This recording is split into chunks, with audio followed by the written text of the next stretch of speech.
Thanks, Suzanne. Welcome everybody today to this webinar. Before we welcome Gerard and start the proceedings, I wish to acknowledge the traditional owners and custodians of the lands upon which we are meeting today and upon which we are joining the meeting from today. I pay our respects to elders past, present, and look forward to us all working with emerging leaders. Thank you for joining us. My name's Viv Cunningham-Smith. I'm on the board of VTCTA. I'm also CEO of Eastern Volunteers in Outer Melbourne. We are very privileged today to have Gerard Mansour join us, and I'm very much looking forward to Gerard's words of wisdom.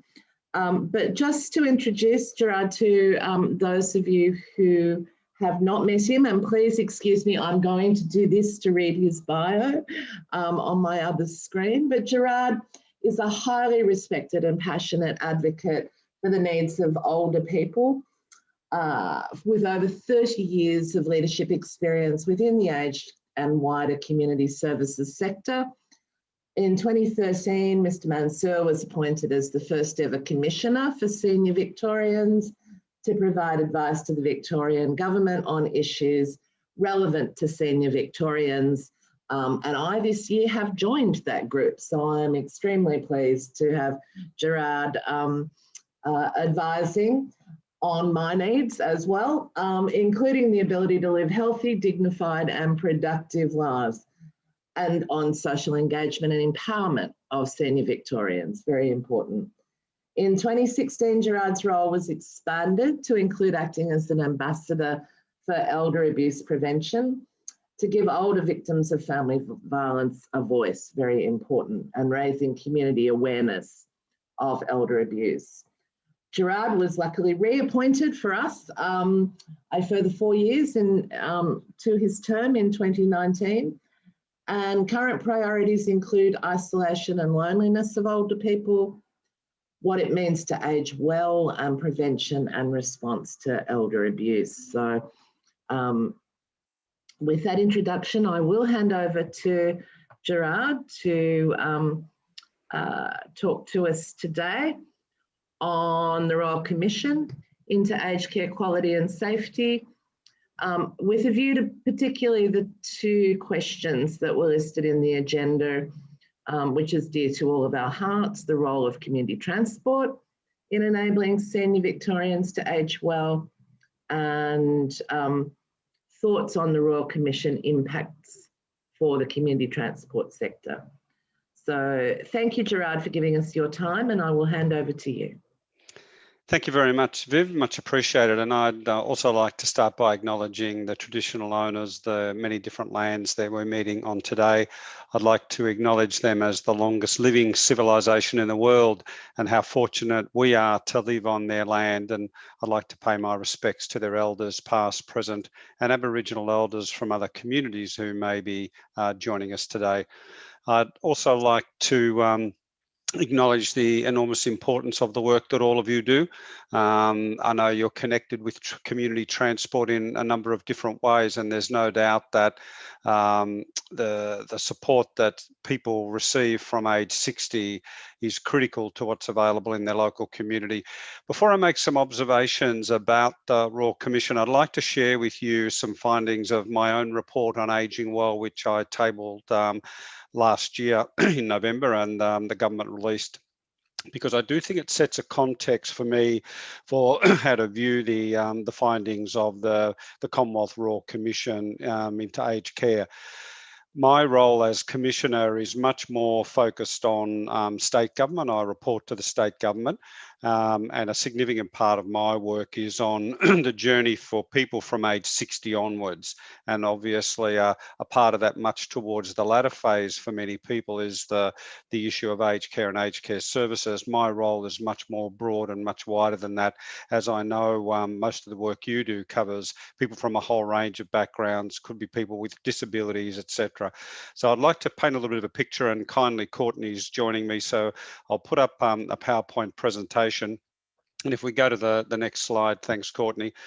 I'm going to spend about 10 minutes just quickly going through a snapshot of some of the key findings of my report, because I think this does set a context for us of the world that a lot of older people are now experiencing in our post-COVID context, or our, COVID safe, hopefully, fingers crossed context.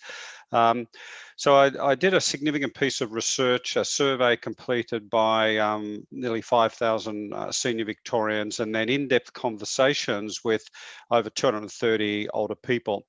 And the purpose of it was to give me two things: to give me a snapshot of their overall level of well-being, noting that this research was done before COVID, pre-COVID.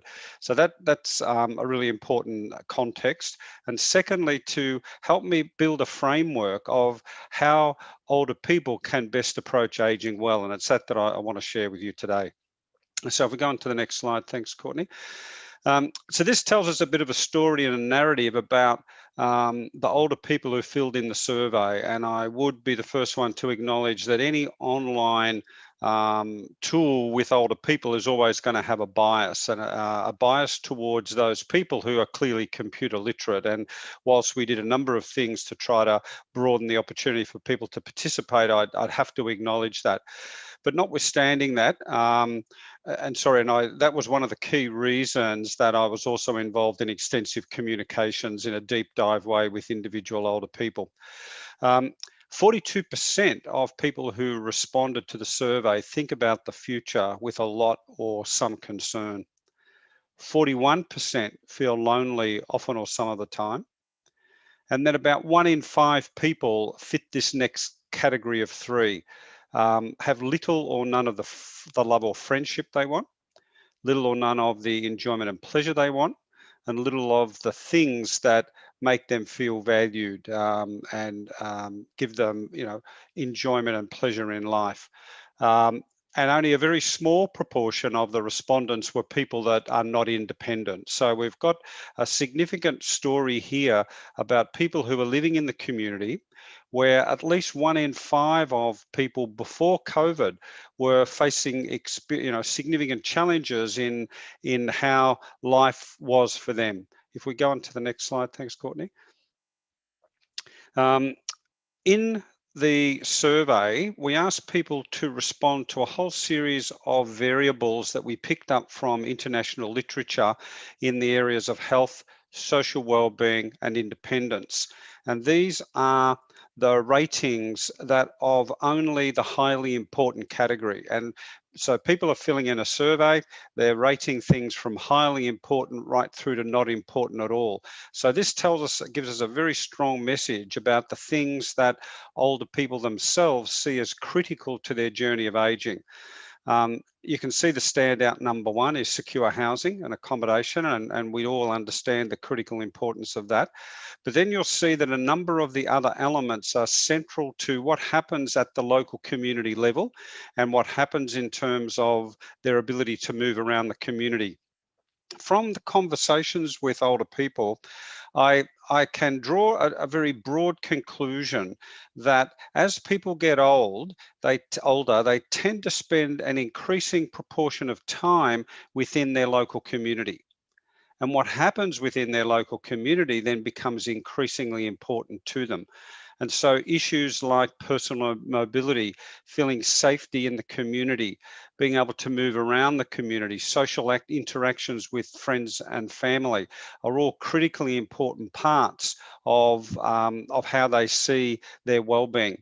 But 2 other things I think are particularly important when we think about the Royal Commission and where the Commonwealth goes in terms of the Aged Care Royal Commission.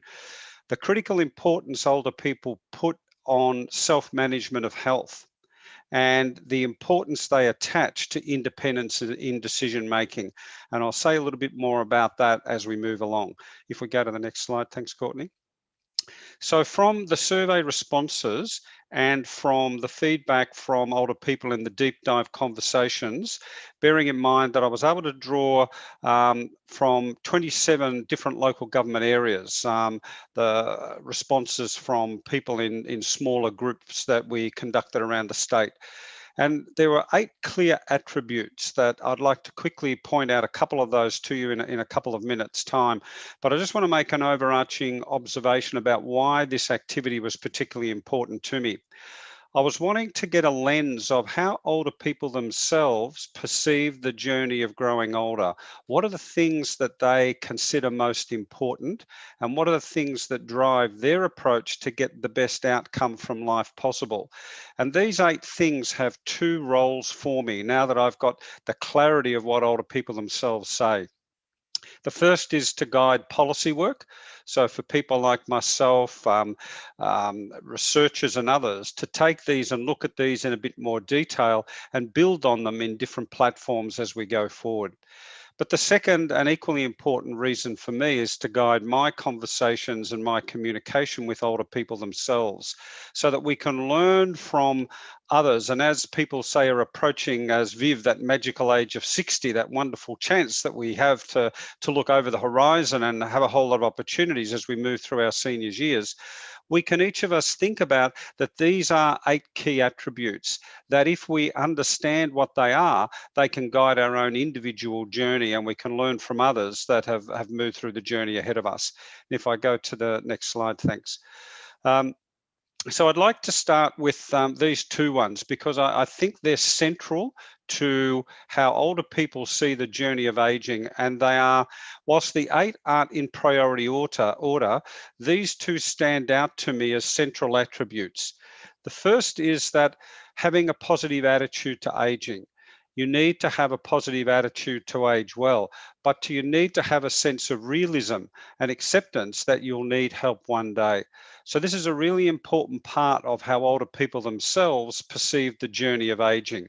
On the one hand, a willingness to innovate, try new things, do new things, and that age is not a barrier to innovation and exploration.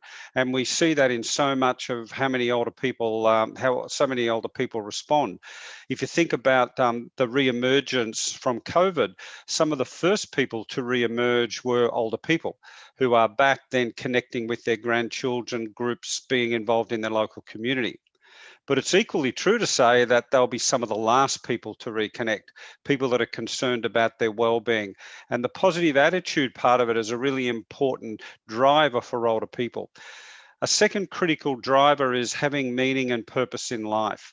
And that comes from so many different things, but often those drivers come at a local community level. It could be from local community organisations. It could be from a passion for things like, say, an environmental group. It could be from being on a local community board. It could be participating in so many different ways, say the local sporting club in a rural area, for example.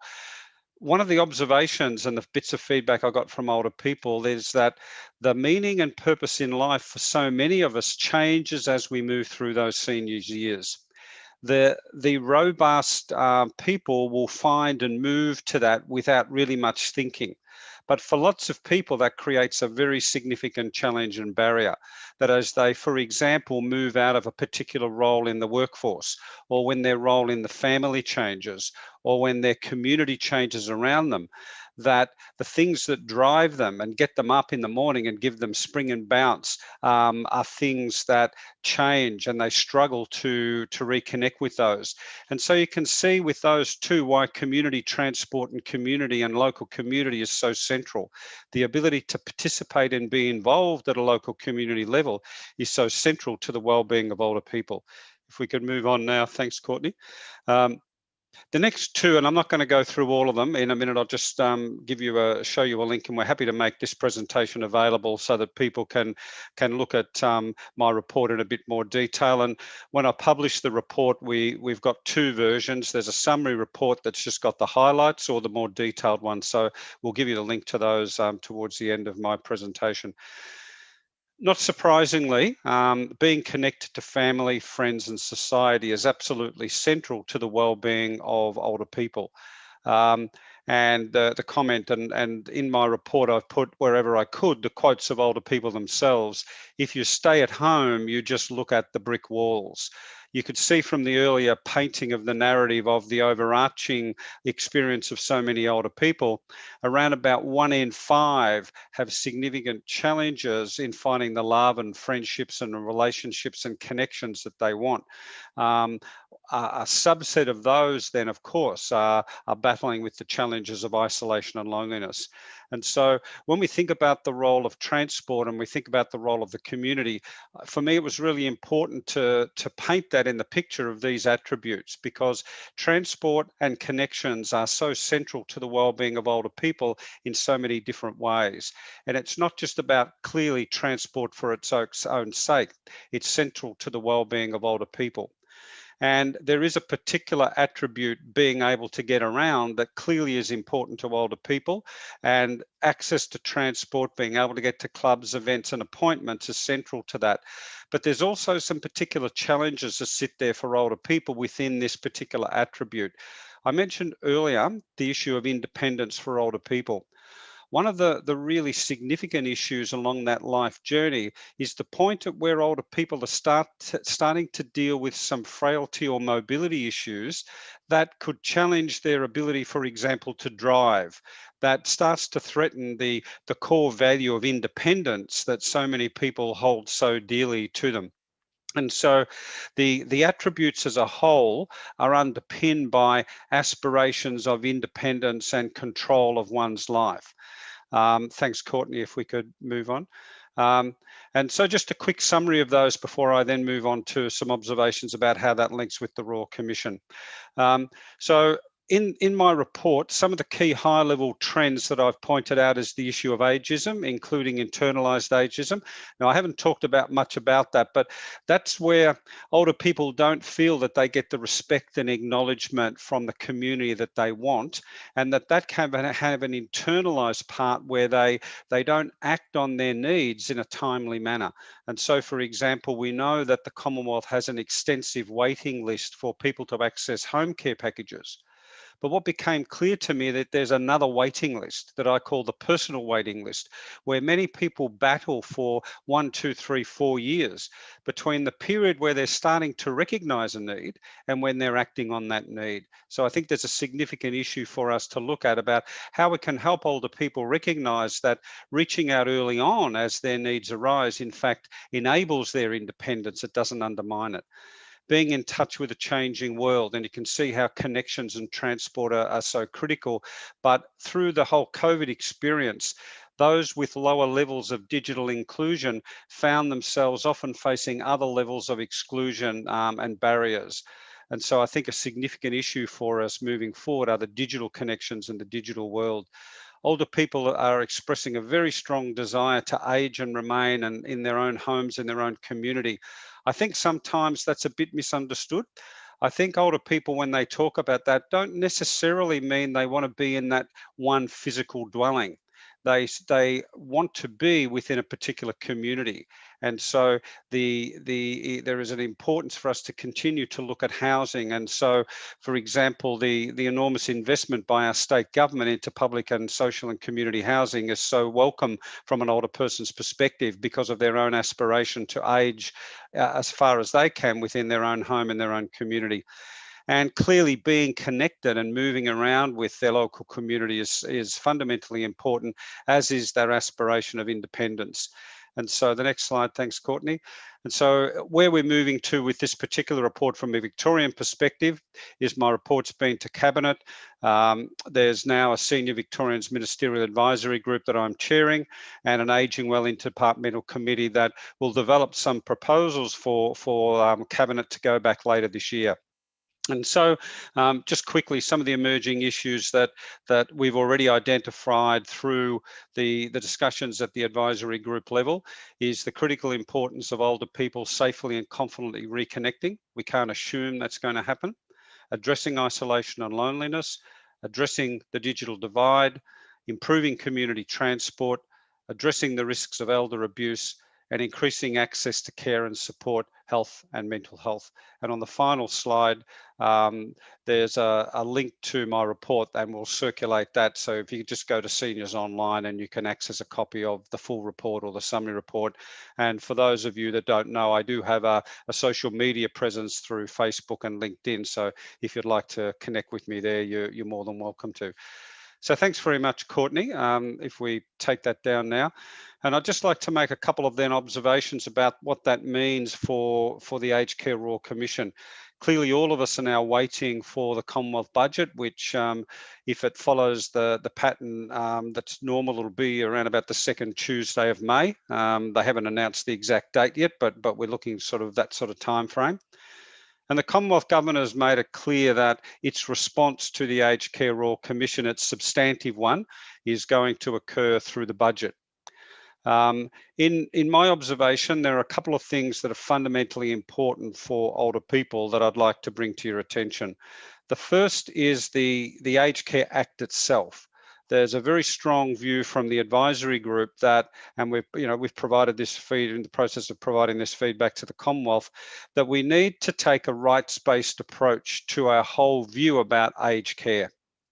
We need to look at it through the lens and the eyes of older people, that people move to the stage of, for example, at the moment, we've got a rationing system of home care. You go into a queue, you go into a waiting list, you've already been assessed as being eligible for care, so you get through that barrier, and then you're just parked into a queue. And the very strong view is that we need a rights-based approach. Once somebody is assessed for care, they ought to be entitled then to get a support package that mirrors and matches the needs that have been identified in care. So I'll be looking very closely at the rights approach that's going to underpin the reform.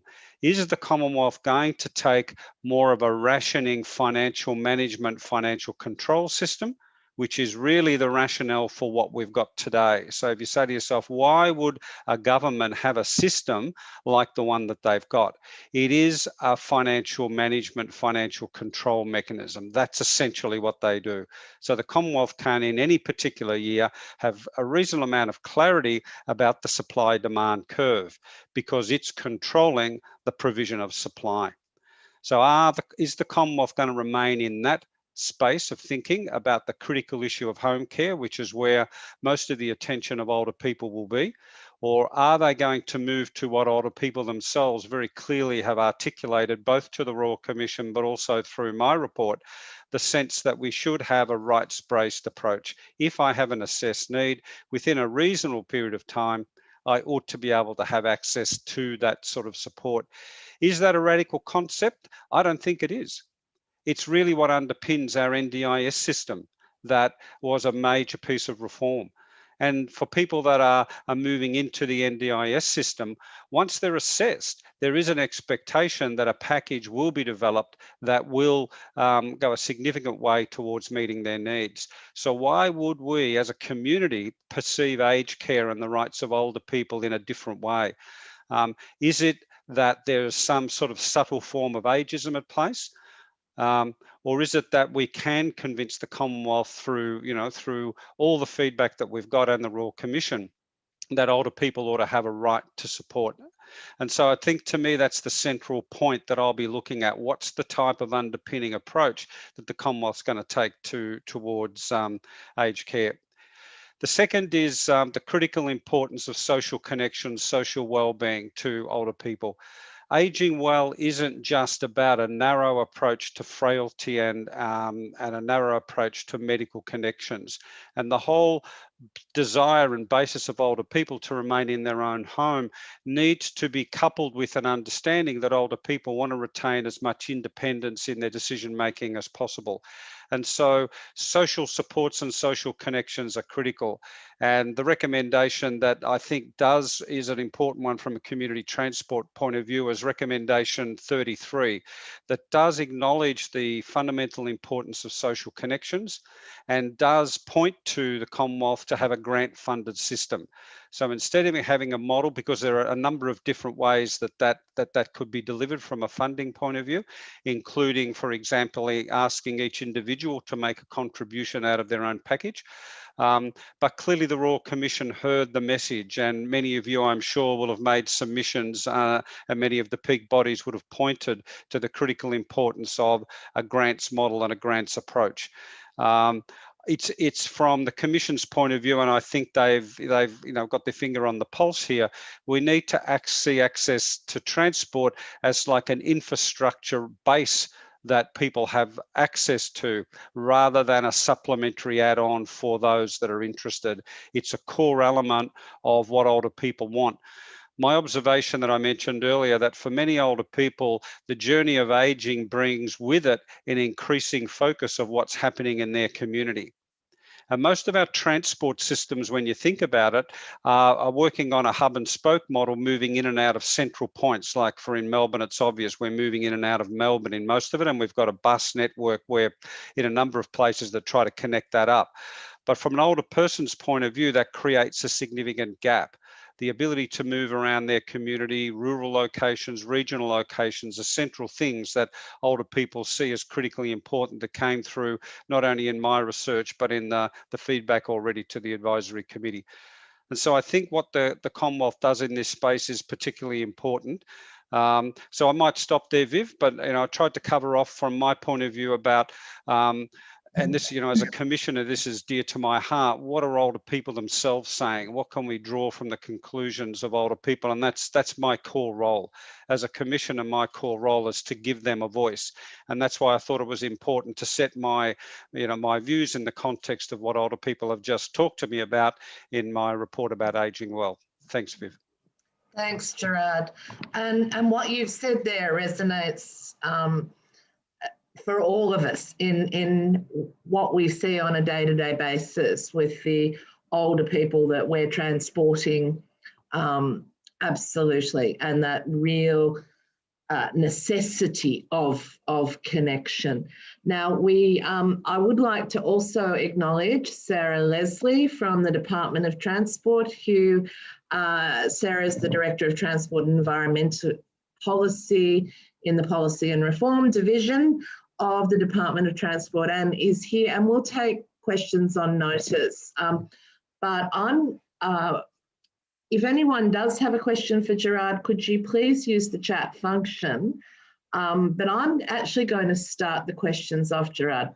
I was really interested in your, the rights-based approach to aged care, and we saw this in the NDIS, where it started as a rights-based approach, but has evolved into a financial management approach as finances and services are now increasingly being restricted in terms of their supply within the NDIS. And I'm just interested in your views, if you have any experience or views on how you stop that slippage from happening. So how and what perhaps is the role of not-for-profit organisations in advocating so we don't see a slippage from a rights-based approach to a financial management approach in aged care like we're seeing in the NDIS?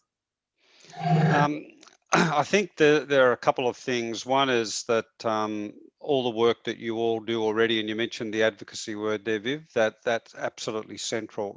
This whatever the Commonwealth does announce in terms of the reform from the aged care system, it's going to be a journey over time. Even if they don't, for example, go the whole way with home care and make another significant move. There is inevitably a delay while we find and mobilise a workforce. You know, let's not underestimate the workforce challenges that are going to be there. If the Commonwealth came out tomorrow and said, we're going to, you know, we've now accepted that the 100,000 people on the waiting list nationally are going to have services, that's probably a year away, you know, by the time we literally find and train and skill up a workforce to do that. So it is a long-term change process. And so the role that so many of you have about giving voice to the people that you're supporting is absolutely central. You know, and continuing to do what you do, and you know how to do that very well. I think the other is trying to do what, you know, what my report was attempting, is trying to help give older people themselves a voice. I think that the journey of getting older can result for so many people in things like a bit of loss of confidence. I'm not sure that those of you that are tuned into the 4-year-old aged care programs again, but it really struck me this week, and it resonated with me when you hear people talk about that loss of confidence and is it ever going to come back again? And I think there is a sense that, and people articulate this very clearly to me. If you say to me, what was the one most significant negative word that older people gave me through those consultations? It was the word invisible. Time and time again, older people would say, when we talked about, we asked about the positive things of getting older, and then we asked them, what are the challenges? Almost inevitably, the very first thing someone would say is that getting older is a bit like becoming invisible to our community. And I think that's the biggest challenge that we've got.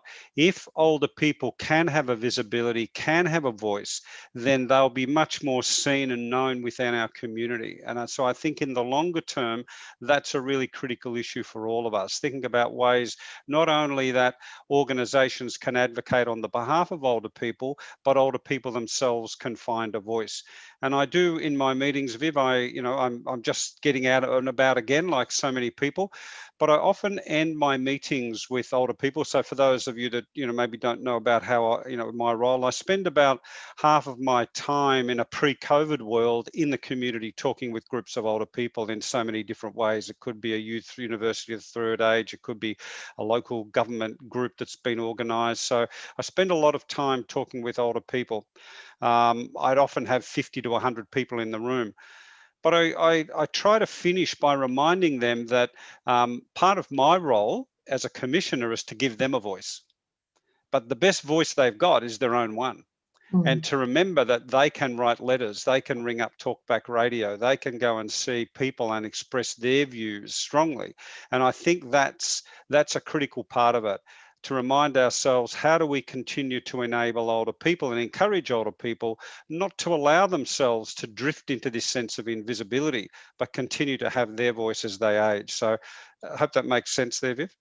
Yeah, it does, Gerard. And it prompts me to think that perhaps we need to invite you out to hear the voices of our collective clients, the older people who we transport. And I'm seeing Rita is here, and one of the things that I might action is a chat with my colleagues Rita and Anne from the Southeast, and have you out to perhaps talk to the people that we're transporting about the importance of that transport to their lives. Because I too think it is more powerful to have the voice of the person who's benefiting than hearing my voice as the service provider as well. But I guess for me, the other thing is the service providers themselves often don't think, when they're making appointments for older people or people with a level of disability who do need community transport, the service providers are not thinking about how those clients are getting there and being flexible in the way they're constructing their services so that we can actually get people to them at the right time. And I And think I think, Viv, that sort of reminds me, I think, and if people look at the sort of reports that I publish, and when you have a look at the one that I've just published, I try to bring the voices of older people to life through the quotes from them. And I just encourage that. I know lots of you do make submissions, and just reminding, a small attachment with some letters and notes from older people themselves are a very powerful tool. Bringing them into the room, if many of you will have opportunities to talk to members of Parliament and others that are influential in decision making, and bringing some clients with you is a very powerful mechanism and a very powerful voice. Excellent. Thank you, Gerard. We have a question from Teresa. Hi, Gerard. Thank you for your presentation. How do you connect with seniors from cold communities in your work as Commissioner?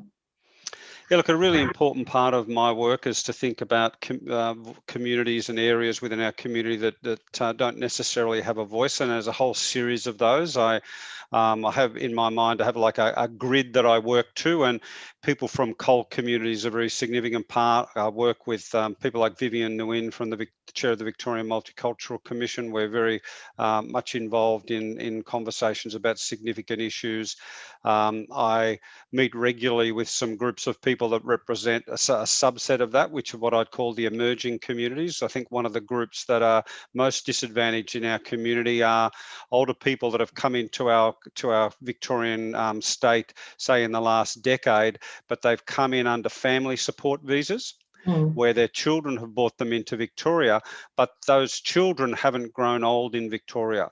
And so I've got a whole series of networks to reach me into those communities. And just as an example, if I could, a couple of years ago, I had a meeting where very generously a number of organisations organised 60 people from these emerging communities, and they were from South Sudan, Burma, Filipino. So I had 5 interpreters that were sort of working with me. And it became very clear to me how disconnected they are from communities. And I asked them a question. If I had 60 people in a room and I said, how many of you know we've got a seniors card? At least 59 hands would go up. Probably the 60 of them would go up. On that day, when I asked that question, only 1 hand went up. And so we put in place a whole series of specific strategies. But in terms of, say cold communities, I'm very aware of that. I'm doing some more recent work with Aboriginal and Torres Strait Islander communities, very conscious that if you look at the closing the gap, there is still a very significant longevity issue between, the lifespan of people from Aboriginal Torres Strait Islander level. So that's certainly on my radar. I work with a lot of other peak organisations like ECCV and a whole range of other organisations to give me pathways, so that I make sure that I spend of that time I'm out in the community, a significant proportion of that time might be with ethno-specific groups. It could be the Greek Senior Citizens Club in Templestowe or Gippsland. So yeah, a lot of the time that I'm out in the community, I'm very conscious of making sure I hear those voices. Great, thank you, Gerard. There are no more questions, so thank you for that presentation. And I guess, from our perspective as a community transport sector, we are keen to continue the focus on the role of transport in, as you say, in that social connection, in addressing loneliness, in addressing all of those issues of ageing. And we look forward to continuing that dialogue with you and with the department over the coming months and years. It's such an important piece in the puzzle of ageing well. Sarah, is there anything you would like to address to the group, or there aren't any specific questions for you to take on notice, but if you would like to say something, that'd be great. Thanks for the opportunity, Viv. And every time I hear Gerard speak about this, I think just a little bit more of it sinks in. So I need to look for every opportunity to hear these messages, I think. Yeah, I just wanted to mention then one thing that the department's been doing, it's not sort of directly relevant, I suppose, to community transport providers, but some will be aware of some sort of piloting of on-demand public transport that is occurring, and that's sort of part of the department's efforts to balance the need of mass transit, which Gerard rightly pointed out, the hub and spoke kind of model, and to provide that interface with the needs for local neighbourhood transport, and to give people options. And there's a couple of things happening there. One is that I suppose the vehicles are changing so that they're a little bit smaller, and I think that helps with the community acceptance of public transport networks going down streets where people perhaps don't like big buses driving past their house. They're a little bit more accepting of a sort of 20-seater vehicle than they are really large ones. And the other thing is that we're starting to test some electric buses. That's starting to scale up. And that might be an opportunity for the future, I think, with community transport as well. There's nothing specific at the moment, but I think we will be reaching out to the sector over the course of the year to see where there might be opportunity to test electric vehicles with this sector. And if anybody's already using an electric vehicles, please let me know. That's all I have. That's great. But thank you. Thanks, Sarah. And I think it's really important to recognise in that continuum from public transport to community transport that community transport is supported transport. So we're working with those people who aren't going to be able to use that other form of public transport. So we'd be really interested in looking at how that integrates so that when people actually can no longer either trust or trust public transport, because a lot of our clients, that's what they say, is they don't trust it anymore. It's that lack of confidence, lack of being able to get out and about safely. That's usually when they come to us. So certainly through Suzanne, we'd be increasingly interested, particularly if it's like the Uber route match type pilots, because many of us use route match as our logistics packages and software systems. So I think there's some real opportunity there for some good dialogue. And Kevin's just let us know that the City of Yarra tested electric community buses pre-COVID.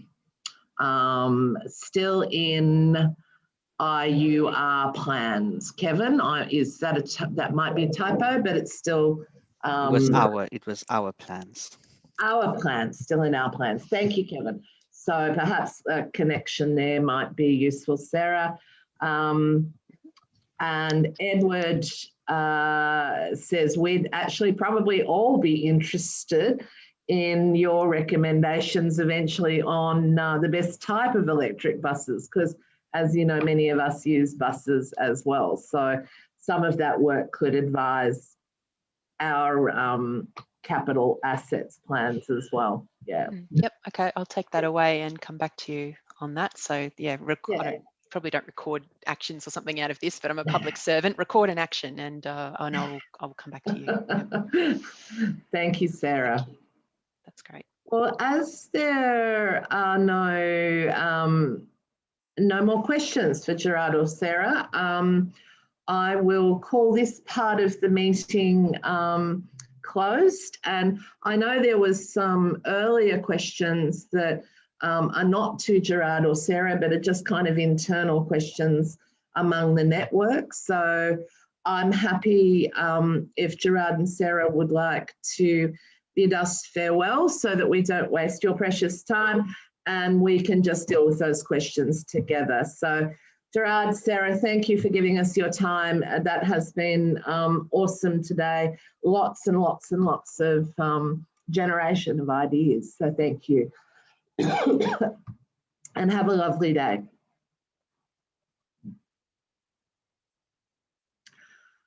Okay, thanks everyone. Hope you found that useful. Sorry.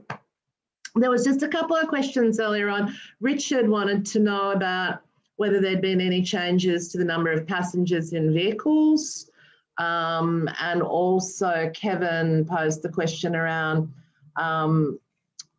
innovation in what we've been doing post-COVID under CHSP. So I guess I'll start with Richard's question. Has there been, I'm not aware that there's been any change to the numbers of people per vehicle that we're allowed to transport. Suzanne, do you have any? No, I think that's part of his question is why aren't there any changes when, you know, the footy can have 75,000 people altogether, but we can't have anyone more in a vehicle. That was his exact words. Okay, so I got the nuance wrong. Perhaps we can take that up as VTCTA and seek some clarification around that and get that out. Great. And then Kevin was looking at what are the various activities, implications or innovation organisations are doing under CHSP funding post-COVID. Well, from Eastern Volunteers' point of view, Kevin, we're not innovating. We're just doing what we continued to do because of, you know, we've still got the CHSP restrictions of having to use different teams. So you've got Team A and Team B, and we're still having to rotate those. And we're not doing anything majorly different, but what we are seeing our people are starting to return in greater numbers. So our trips have increased, but our driver pool has not. So we're having to look at paid drivers for a little while just to give us a bit of breathing space. I don't know if anybody else would like to share what their world currently looks like. I might just clarify, Viv. Kevin, is that what you meant? Or I kind of took that a little differently about what different innovations you might have had during that period that you continued forward. Is that what you meant? Or yeah, it was a bit of a both as well. You know, during COVID, we know we were not able to run our buses, so drivers were still being used. We use paid drivers, so we couldn't lay them off. So we continue with innovative projects like Walking With Me. So we were still going and walking with those clients, though we know we couldn't take them out. So that was an innovative project we used. Now that buses are back, many of our clients, I would say more than 50% of them haven't decided to return. They've either, you know, started shopping online, they've got into the habit, or they've had other more like a one-on-one shopping happening, you know, with getting things delivered at home, and they're not going on the buses to shopping centers, which has like reduced our numbers to 50%, I'd say. But then, you know, we're still driving our buses because most of our activities are starting slowly. But there are a lot of downtimes. There are a lot of our resources being not efficiently used. So that's where the question was, you know, like, is anyone else using their resources more efficiently post-COVID when numbers haven't, you know, reached their usual capacity? Does that make sense? Yeah, thanks, Kevin. Edward, you were going to say something on that? Yes, just an update from we're in the city of Port Phillip with Southport Daylings. We're starting to see a dramatic increase in the number of clients and trips, so that's been good. So we were probably 25% capacity in COVID, and now we're probably a bit up over 50% of our capacity. So sorry, nothing to answer your question, Kevin, around innovation, but we've probably just had one less vehicle available. But yeah, it's a positive trend for us, and people are starting to get back out and about again, which is good. Yeah, it is good to see. Yeah, and they're not just for health and medical. They are getting out and about for social and recreational, which is which is one of the things we were worried about, that they wouldn't come back. Yeah. Anybody else? No. Okay. I think Lyndon has disappeared, Suzanne, from our radar. Yeah. I think Julie Fry was trying to say something. Was it Julie? Yes. Sorry. Sorry, I was just going to give from the City of Stoningham's point of view, is probably like others, is that we've found the numbers quite soft up to this point. We have full-time drivers like you, Kevin. We have kept some of our walking programs, so the same thing as walk buddies and things with the local community. We have seen, one of the things that has been interesting is a number of new people coming onto the service opposed to the regular users coming back. So, and that's a bit about marketing. We're using socials, we're using the general media to let people know we're back on board and those things. So that's been an important part of our strategy, to let people know we're back to business, and we're finding different people coming back. So that's a good sign. However, it is quite soft. So, for example, this week being Easter week, is because of the restricted numbers that we have on the bus, which to the social distancing, what we find is as soon as you have a couple of people on that cancel for the day, because we we encourage people to cancel rather than come onto the service when they're not well, is then suddenly you go from 6 passengers to 0 passengers or 2 passengers. And you know the viability of that is, you get a bit frustrated with. But I think, like Edward says as well, certainly March seems to be the confidence of having is a lot more confidence, a lot more people coming out in the last couple of weeks, which is good. But we're also talking to our community groups about different changes they've put in place too. So it might, again, how we can service or support those other community groups, health centres, which readjusts the roster, I suppose. So it's a renegotiate what those groups are needing and how we can support them. So there's a bit of new, almost like rebuilding the business back from scratch, to be honest, is the way I feel about it. Yeah, thanks, Julie. Because, yeah, you've just raised a really important variable. One of the things we're finding up here is not everybody's reopening. So, you know, Eastern Health hasn't reopened its social support groups. Whereas your smaller not-for-profits who were running that have. So that supply and demand, if you like, the demand might be there, but the supply has not reopened as well, which is a bit frustrating, really. Yeah, great. Well, if there aren't any more questions, I will certainly, from an ACTA point of view, Lyndon's not here, but from the national peak body, we're just finalising research on on-demand transport versus, and the efficiency of on-demand transport versus community transport model. So that research will be available shortly through, and we commissioned Movement in Place to undertake that research. Lyndon is heavily involved in the with the consultants nationally developing the models for the new amalgamation of CHSP and home care package. So does an extraordinary job of advocating for grant-based funding at the national level, and that message is increasingly being heard by the department. It's certainly well understood by the consultants and supported in part by the Royal Commission recommendations. So from a national point of view, we are getting cut through now, and we'll continue to work towards that. In terms of VTCTA, we are moving to hold a conference to bring us all together, not this year, I'm looking at Suzanne, but early next year. We are looking to hold a range of webinars again throughout the year to keep us all connected and talking to each other, and certainly keeping us around the increasing interest that the Department of Transport is showing in Victoria in community transport.